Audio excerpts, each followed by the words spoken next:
नमस्कार दोस्तों, आप सभी का हमारे चैनल में एक बार फिर से स्वागत है। दोस्तों, अभी इजराइल और फिलिस्तीन के बीच जो एक विवाद चल रहा है, कन्फ्लिक्ट चल रहा है, यानी दोनों कंट्रीज़ के बीच एक तरह से युद्ध जैसा माहौल हो गया है। पूरी तरह से दोनों कंट्रीज़ के द्वारा मिसाइल दागे जा रहे हैं और कहीं ना कहीं अगर देखा जाए तो इस बीच में वहाँ के जो नॉर्मल सिविलियंस हैं उन लोगों को काफ़ी दिक्कत का सामना करना पड़ रहा है। तो ये जो इजराइल और फिलिस्तीन के विवाद है, इस विवाद की पूरी कहानी को हम लोग इस वीडियोज़ के माध्यम से और मैप के माध्यम से समझने की कोशिश करेंगे। तो चलिए दोस्तों, वीडियो की शुरुआत करते हैं। दोस्तों, ये है वर्ल्ड मैप और इस वर्ल्ड मैप में इजराइल की लोकेशंस की बात करें तो इजराइल इस जगह पे स्थित है क्योंकि अगर देखा जाए तो कई अरब कंट्रीज के बीच घिरा हुआ एक छोटा सा देश है इजराइल। वर्तमान समय में मिलिट्री टेक्नोलॉजी और एडवांस टेक्नोलॉजी के मामले में कहीं आगे निकल गया है। एक छोटा देश होने के बावजूद इजराइल कहीं आगे ठहरता है। देखिए दोस्तों, इसमें आप देख सकते हैं कि इजराइल फिलिस्तीन विवाद को हम इस मैप के जरिए समझने की कोशिश करते हैं। देखिए, ये जो इलाका है दोस्तों, ये इजराइल का पूरा इलाका है। आप देख सकते हैं कई कंट्रीज से घिरा हुआ है इजराइल। अगर देखा जाए तो इधर इजिप्ट है, यहाँ पे जॉर्डन कंट्री है, यहाँ पे सीरिया कंट्री है और यहाँ पे अगर देखें तो ये मेडिटेरियन से का इलाका है, यहाँ पे लेबनान कंट्री भी है। तो साथ ही दोस्तों, ये जो टोटल पॉपुलेशंस की बात करें इजराइल की तो ये 90 लाख का पॉपुलेशन है यहाँ की टोटल। और यहाँ पे दो ऐसे जगह है जहाँ पे फिलिस्तीन की कब्जा है। मैं इसको नोटिस कर देता हूँ। यहाँ पे आप देख सकते हैं ये वेस्ट बैंक का इलाका और ये यहाँ पे जो है गाजा स्ट्रिप है और ये दोनों जगह फिलिस्तीन के इलाके में आते हैं, गाजा स्ट्रिप और वेस्ट बैंक के इलाके। हालांकि गाजा स्ट्रिप एक बहुत ही छोटा सा जगह है, लेकिन इसकी टोटल पॉपुलेशंस की बात करें तो इतनी छोटी सी जगह के पॉपुलेशन 20 लाख की आबादी है यहाँ पे और ये टोटल की आबादी 90 लाख है। तो गाजा स्ट्रिप और वेस्ट बैंक जो कि फिलिस्तीन के इलाके में आते हैं। हालांकि गाजा जो हमास का गढ़ माना जाता है, यहीं से काफ़ी मिसाइल्स भी दागे जा रहे हैं। ये तस्वीरें इजराइल के द्वारा एयर स्ट्राइक किए गए तस्वीरें हैं जो लगातार हमास के गढ़ पर इजराइल एयर स्ट्राइक कर रहे हैं। अपने एयरफोर्स विमानों से काफ़ी मात्रा में क्षति पहुँचा रहे हैं हमास के गढ़ गाजा पर, जो कि वहाँ के कई बड़े बड़े टावरों को भी गिरा दिया गया है। और ये है कुछ प्रोटेस्ट कर रहे हैं, यानी फिलिस्तीनी सिविलियंस जो कि लगातार प्रोटेस्ट कर रहे हैं कि युद्ध को शांति बहाल किया जाए और वहाँ पे जो नॉर्मल सिविलियंस है इन लोगों को दिक्कतें ना हो। देखिए, मौजूदा विवाद क्या था ना, इजराइल के सुप्रीम कोर्ट ने पूर्वी यरूशलेम के शेख जर्रा डिस्ट्रिक्ट पर 7 फिलिस्तीनी परिवारों को हटाने का आदेश जारी किया था। यहाँ पर यहूदी सेटलर्स को बसाए जाने की योजना है। यही वो मामला है जिस वजह से ये विवाद सुलगता रहा और आगे बढ़ गया। यहाँ पे मैप में आप देख सकते हैं कि यरूशलेम जो है यहाँ पे, और ये रहा शेख जर्रा डिस्ट्रिक्ट के कुछ ऐसे यहाँ पे परिवार यानी जगह दिया गया है जहाँ पे फिलिस्तीनी परिवारों को वहाँ से हटने का आदेश दिया गया सुप्रीम कोर्ट के द्वारा, इजरायली सुप्रीम कोर्ट के द्वारा, जिस वजह से ये मामला तुल पकड़ा और लगातार फिलिस्तीनियों के द्वारा जिस तरह से प्रोटेस्ट किए गए, जिस वजह से जो फिलिस्तीन इलाके हैं यानी गाजा में देखा जाए जो कि हमास के गढ़ माने जाते हैं, वहाँ से फिर ये मामला धीरे धीरे मिसाइल स्ट्राइक पर आ गया और धीरे धीरे दोनों कंट्रीज़ के बीच एक तरह से युद्ध ऐसा स्थिति बन गया है और काफ़ी समय माहौल तनावपूर्ण बना हुआ है। सेब शेख जरा लगातार ये लोग फिलिस्तीनी लोग प्रोटेस्ट कर रहे हैं इस बात का कि उन लोगों को शांति बहाल किया जाए और शांति से रहने दिया जाए। जो नॉर्मल सिविलियंस है वहाँ पे, ये भी कुछ एयर स्ट्राइक की तस्वीरें हैं जो कि हमास के गढ़ यानी वो जो कमांडर हैं उन लोगों पर भी स्ट्राइक किया जा रहा है, एयर स्ट्राइक कर रहे हैं इजराइल लगातार और कई बड़े बड़े टावर्स को गिरा दिए गए हैं इजराइल के एयर स्ट्राइक के द्वारा। के बीच असली विवाद का जो मुद्दा है वो क्या है, इस बारे में हम लोग चर्चा करते हैं। देखिए, दोनों देशों के बीच असली विवाद का जो मुद्दा है वो है प्रथम विश्व युद्ध से ही ये मामला शुरू हो रहा है।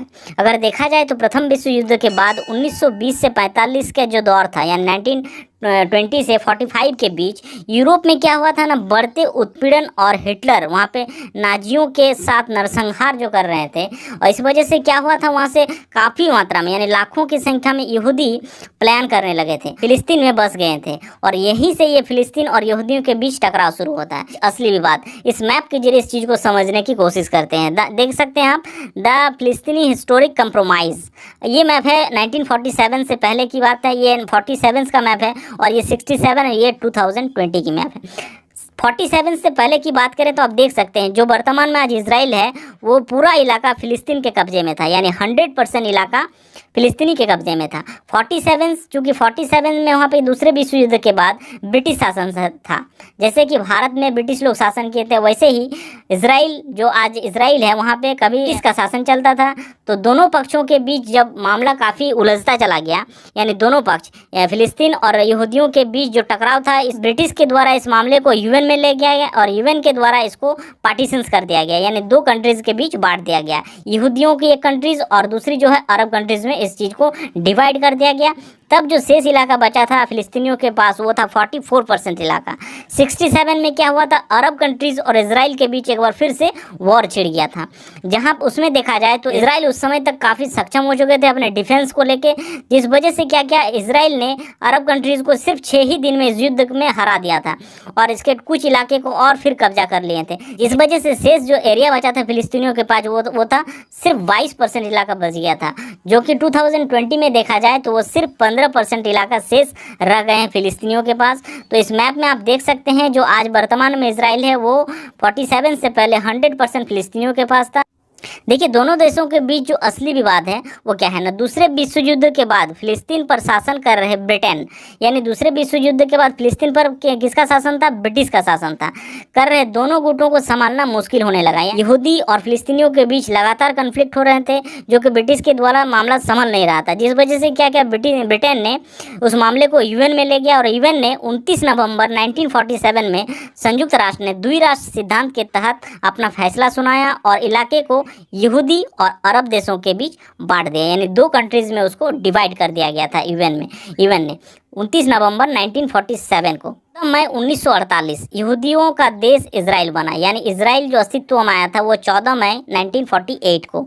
आप देख सकते हैं ये सिर्फ दो ही ऐसे इलाके थे जो फिलिस्तीनियों के कब्जे में रह गए थे, एक गाजा स्ट्रिप यहाँ पे और वेस्ट बैंक का इलाका। बाकी अगर टोटल देखा जाए तो इजराइल के कब्जे में आ गया था 1948 तक ये स्थिति बना हुआ था। कि उसके एक साल बाद लगातार क्या हुआ, एक साल तक अरब देशों के साथ इजराइल का युद्ध चलता रहा। इसके बाद युद्ध विराम की घोषणा भी हुई।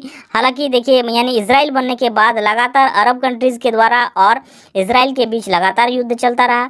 इसके बाद युद्ध के बाद 11 मई 1949 को इजराइल को संयुक्त राष्ट्र ने अपनी मान्यता भी दे दिया।